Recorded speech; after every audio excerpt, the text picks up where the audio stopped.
안녕하세요 여러분, 킴킴 변호사의 호변입니다.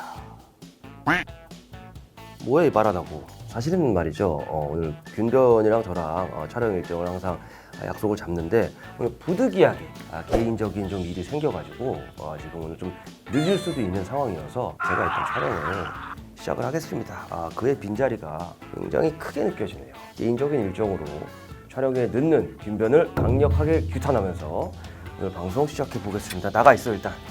자, 가운데로 가세요. 혼자서 유튜브를 한다면 이런 느낌이었겠군요. 모든 주목을 제가 다 받으니까 멋쩍습니다. 자, 거두절미하고 오늘의 주제는 380만 명의 구독자를 가지고 있는 대형 유튜브 채널이죠. 장성규 씨가 메인 MC로 활약하고 있는 워크맨이라는 채널이죠. 주로 이제 직업을 이제 체험하고 뭐 이런 쪽의 컨텐츠들을 많이 올리는데 얼마 전에 이제 경찰의 직업을 체험하다가 자막에 논란이 될 수 있는 말, 우리가 흔히 경찰들을 비하하는 속어로 사용하는 짭새라는 단어가 있죠. 사실은 써서 안 되는 대표적인 단어 중에 하나입니다. 경찰을 짭새라고 하거나 뭐 군인을 군발이라고 하거나 절대로 해서는 안 될 대표적인 단어들인데, 그런데 이게 도덕적으로는 아이고 오셨네요? 아니 늦게 온 주제에 저렇게 일단 죄송합니다. 아니 굉장히 당황스럽네요. 일찍 와가지고 생각보다 일찍 왔죠. 안 오는 걸로 기정사실하고 분노에 찬 멘트를 지금 막 내뱉고 하고 있었어. 욕하고 있었어? 얼마 안 늦으니까 미안해하지도 않네. 아니야, 진짜 너무 죄송하지. 사람이 약속 시간을 지켜야 되는데 일단 마이크를 마이크 차야겠네요. 차세요. 오늘의 주제는 네. 원래 우리가 하기로 했던 워크맨. 워크맨. 워크맨에서 그 짭새라는 단어를 쓰고 제가 거기까지는 설명 간략히 드렸는데 네.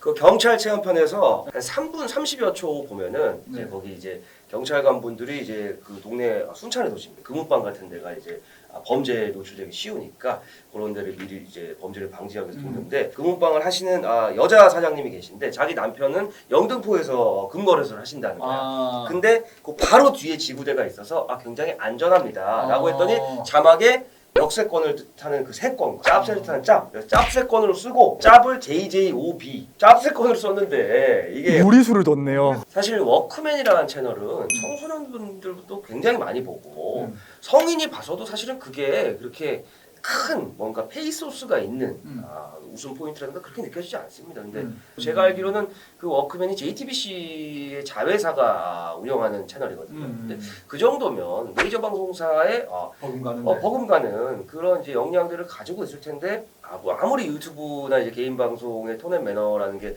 일반 방송이랑 결과 다르다고 하지만 그것이 과연 경찰분들을 직업 체험한다고 같이 순찰 돌면서 그 위에다가 짭새권 이렇게 띄워놓는 게 방송 윤리적으로는 좀 굉장히 저는 보고 안 좋더라고요. 이게 사실 사람이 써서 될 말이 있고 안 될 말이 있는데 뭐 그거는 표현 자체가 수많은 정말 열심히 일을 하고 계시는 경찰분들한테 그렇잖아요. 뭐 진짜 비하하는 말인데 이런 거죠. 만약에 뭐 변호사를 지칭하는 굉장히 비속어가 있다고 쳐요. 그런 말이 있을 수도 없지만 우리들과 알기로 없는데 우리를 직업 체험한다고 인터뷰 따놓고 같이 하면서 위에다가 그렇게 하면 얼마나 열받겠냐고 그 경찰분들. 그렇지 않아요? 서운하지. 일선 경찰의 사기를 떨어뜨린 일이고 일단은 방송윤리적으로는 굉장히 옳지 않은 행동이었다. 근데 일각에서는 이게 뭐 경찰들에 대한 모욕죄까지 되지 않느냐 라는 이제 말이 있는데 자, 모욕죄, 자 형법 제 311조에 공연히 사람을 모욕한 죄는 2년 이하의 금고나 징역 또는 200만 원 이하의 벌금에 처한다. 자, 공연성 당연히 있죠, 방송이니까. 그렇죠. 그러면 이제 문제가 사람을 모욕한 자인데 어떻게 생각하십니까? 이게 참 저는 사실 감정적으로 봤었을 때는 이거는 어느 정도 약간 벌금이나 과태료 제재가 있어야 된다고 보는데 그렇지만은 이런 거랑 똑같다고 보면 돼요. 변호사들은 다 사기꾼이다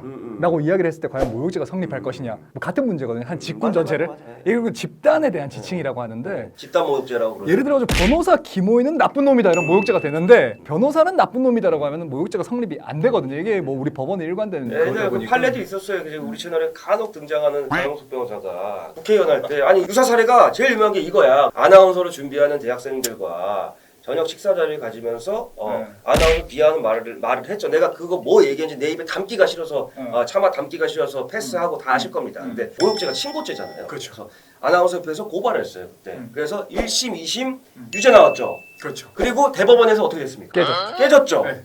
왜죠? 특정 집단에 대해 가지고 이야기를 하는 것 자체는 개인 사람을 특정해 가지고 모욕하는 걸로 볼 수 없다는 게 판례의 주된 취지였었죠. 근데 안타깝지만은 제가 생각할 때 법리적으로만 해석하면 그게 맞는 말인 것 같긴 해요. 맞아요. 그건 경찰분들에 대해 가지고 안타깝지만 이것 같은 경우는 모욕죄가 성립하기는 힘들어 보인다 하지만 그보다 훨씬 더한 도덕적 비난을 감수해내야 될 거다. 제가 안타까운 거는 그 자막을 아직도 그대로 내보내고 있더라고요.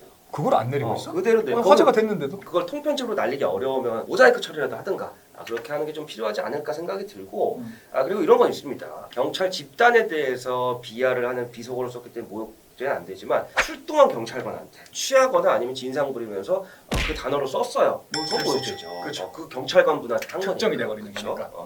일단은 법리적으로 특정성이 어려워서 공연히 사람을 모욕한 자녀인데 사람을이라는 그 객체가 특정이 안 되는 거잖아요. 그리고 한 가지 더 친고죄입니다. 친고죄 맞아요. 친고죄인데 그러면 경찰청 차원에서 이거는 어쨌든 기소까지 뭐라도 가서 일벌백계 해야 된다 고발한다 그럴 건지 아니면 그냥 개개의 경찰관 분들이 이건 도저히 그렇게 이건 못 참겠다라고 하셔서 할 건지 그런 문제가 있죠. 친고죄이기 때문에 고소가 없으면 당연히 수사 이루어지지 않죠. 그렇죠. 그리고 또 이제 친고죄 모욕죄 6개월 안에 해야 되잖아요. 그렇죠. 범죄를 한 시점부터 그렇죠. 그런 문제 있고 만약에 고소했다 쳐요.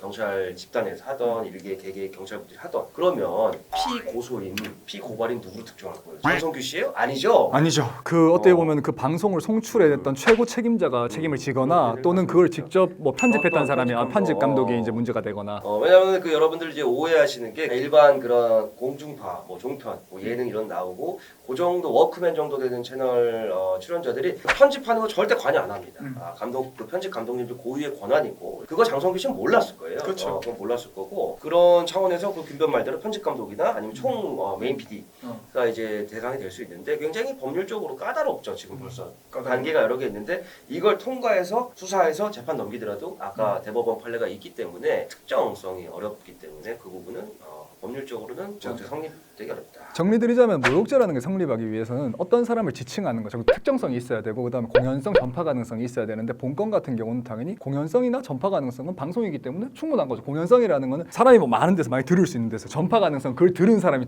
다른 사람한테 전파를 할 수 있는 가능성. 근데 이건 결국에는 경찰 집단 자체에 대해 가지고는 비난이나 약간 모욕이 된다고 볼 수도 있으나 그렇지만 법적으로 봤었을 때는 대상을 특정해 가지고 한 거라고 볼 수 없기 때문에 성립하기 어렵다 이렇게 정리하겠습니다. 굉장히 말씀 잘하시네요. 말씀 잘한다고요? 아니, 말이 진짜, 꼬여요 아니, 늦게 와서. 말씀 잘하시고 제가 지금 뭘 느꼈냐면 아까 지각했을 때 굉장히 규탄하면서 어차피 이렇게 된 거 오늘 내가 풀샷 다 받고 열심히 하자 하는데 조금밖에 안 늦었거든 결과적으로. 근데 그 몇 분 동안 멘트가 내가 혼자 하니까 내가 한계가 있더라고. 한계가 있고 내가 지금 되게 안도감을 느꼈어요. 이 친구가 이렇게 말을 잘했나 이러면서 저기 우리가 유튜브 언제까지 할지 모르겠지만 허겁지겁 뛰어오거라. 건강하게 작년에 건강검진 받았지? 받았어요. 나 원래 받거든? 그래요? 괜찮을 거야. 당신의 내장 항문 건강을 응원합니다. 김 변호사 시청자 여러분들, 김상균의 위장 건강을 위해서 한마음 한뜻으로 원기옥을 모으듯이 기운을 모아주시기 바랍니다. 대장 항문 만세!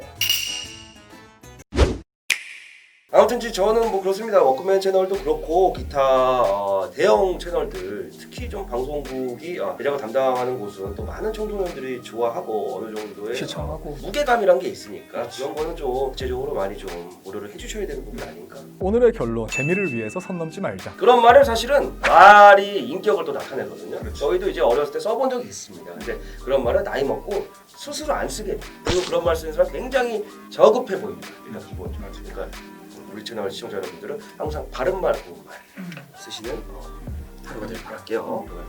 선 넘지 말자. 선 넘지 말고 지각도 하지 말고. 미안합니다. 다음번에 또 다시 찾아오겠습니다. 네. 감사합니다. 네, 감사합니다. 늦어서 죄송해요. 구독, 좋아요 좀 부탁해요. 김상균의 대장 건강 내가 책임진다. Rent a car you can't afford. Put on a song that we both know. Let your hair out in the wind. Put the pedal to the floor. Flame your lighter, take a smoke. Put your broken rip off. Wayfarers on. Doesn't matter if the sun goes down. We'll still be up. Don't care about the place we